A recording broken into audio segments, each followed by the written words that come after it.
eu, como eu já mencionei aqui em programas passados, eu acredito que a gente ainda vai ver muita coisa vindo dos Estados Unidos, do sistema judiciário norte-americano, não é do governo norte-americano, do sistema judiciário norte-americano, que pode ter um efeito bem impactante aqui na nossa justiça. Eu acho isso uma possibilidade, não é probabilidade zero. É uma probabilidade que só cresce, na minha opinião. Com o tempo passa e a coisa vai desenrolando e a coisa só cresce. Então, eu acredito nisso. Considerando isso, considerando que essa premissa eu acredito ainda e concordo com o presidente Bolsonaro que ainda é muito cedo, né? Por quê? Agora, na minha interpretação, não quero conjecturar, né, no porquê dele, né, mas eu vou dar a minha. Eu acho que somos levados a acreditar que o Tarcísio é o candidato da direita. E eu acho que é um grande perigo isso. Porque a gente não viu, em que pese que o discurso e as ações e a execução da parte econômica que ele tem conduzido o Estado de São Paulo, eu diria que é 100%. Né? Nota 10, né, o que tem feito. Não podemos desmerecer em nenhum ponto essa questão. Agora, do ponto de vista político, é de levantar todas as bandeiras de alerta, né, com os posicionamentos, com as amizades, com uma série de omissões em contrapor o real poder.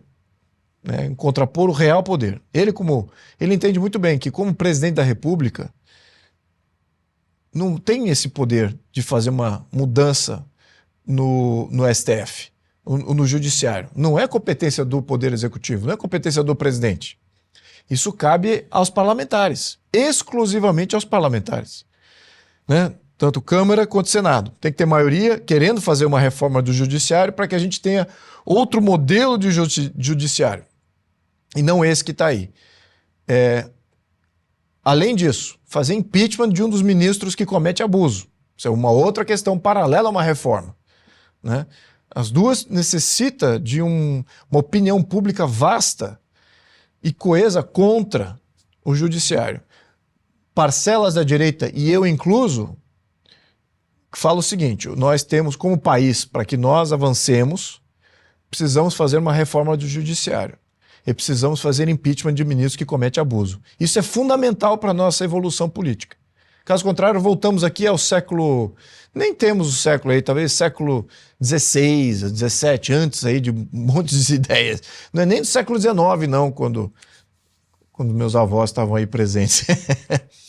Então, muito para trás, estamos voltando muito para trás mesmo. Né? Um Estado arbitrário que inventa lei. Isso é absolutismo que precede a Carta Magna de Carlos Magno, né? Que começou a criar algum tipo de freio constitucional ali lá atrás, 1200, 1300. Então a gente está muito atrasado nessa questão política exatamente pela interferência do Judiciário e dos abusos cometidos. E você não falar disso, como presidente, não tem um diagnóstico. O presidente Bolsonaro entende muito bem.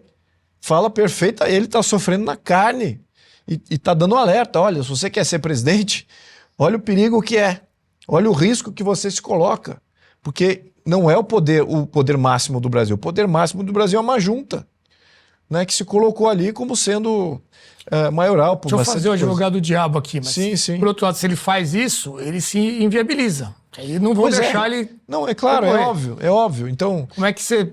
Não, ele está pontuando uma verdade que está bem patente. Ele inverter o discurso nessa verdade também acho que não lhe cabe e certamente não teria o mínimo de adesão, porque os fatos corroboram, né, essa análise aqui, essa percepção.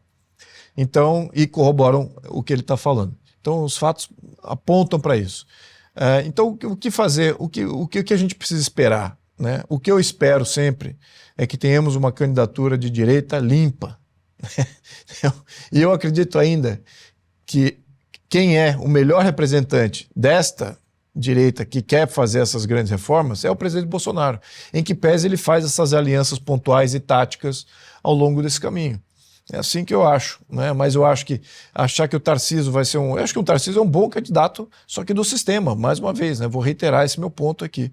Eu acho que a gente ficaria capenga de achar que não, ele representa. A não ser que ele tenha uma mudança de discurso muito grande, né, nesse interim, e que de fato comece a se posicionar politicamente como o de fato a direita que se mobiliza nas ruas quer ver. Né? E outras coisas também. Tem a questão, parte das questões econômicas envolve também, como eu pontuo sempre, a reforma tributária. Que o Tarcísio apoiou, por sinal. Que o Tarcísio apoiou, buscou voto. Não só isso, não é só a reforma tributária, tem várias medidas tributárias que foram tomadas. E aí, está tudo bem? Isso é prerrogativa do Executivo. Eu gostaria de saber, aí sim, na mudança de posição, na mudança de posição do Tarcísio com relação à reforma tributária. É fundamental. E olha, vamos lembrar, não fui sozinho, eu fui apoiado por um pequeno influenciador de opinião pública. Né? Não que ele me apoiou, mas apoiou a ideia de não apoiar a reforma tributária, que foi o presidente Bolsonaro. Assim, das lideranças com ampla visibilidade, ele foi o único que falou contra a reforma tributária. Né? E eu não assessorei ele em absolutamente nada. Né? Ele tem seus próprios canais, então ele foi muito bem nutrido de informações e tomou a posição certa e segura, e contra todo mundo. Lembrando, todos os partidos já estavam cooptados para aprovar a reforma tributária. Né? Então, o Tarcísio poderia ao menos se posicionar neste quesito. Né, que eu já dei, bom, tem alguma esperança que ele está indo realmente para defender os temas da direita. Então, a gente precisa ver isso dele, né, mas com muita ênfase e também com skin in the game, né, como diz o americano, né, com pele no jogo. Né, por enquanto está ainda nesse balanço fino que imagino que o Kassab esteja nesse balanço também, assim como os outros líderes partidários. Querem manter os benefícios de estarem no governo, ao mesmo tempo entendem que a nova onda de opinião pública não está mais com o governo, e nem com os seus partidários, nem com as instituições. Está com essa população aí que está abraçando essa nova realidade. E isso eles já estão sentindo. Eu vou me estender nesse ponto só mais um segundo. Tá. Eu tenho feito visitas aqui em São Paulo, em diversas prefeituras, para falar dos efeitos negativos da reforma tributária. Né? E tenho encontrado com prefeitos do União, do PSD, né, de outros partidos, além do PL. Né? E, assim, é uníssono, ninguém gosta do governo. Então, a base que está em partidos como Republicanos, União, PSD, a base de prefeitos, não estão vinculados.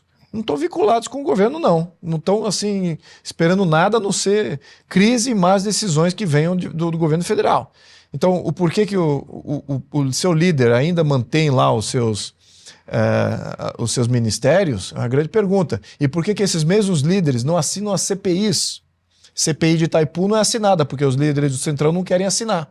Não querem, não. Os líderes não querem, a base quer.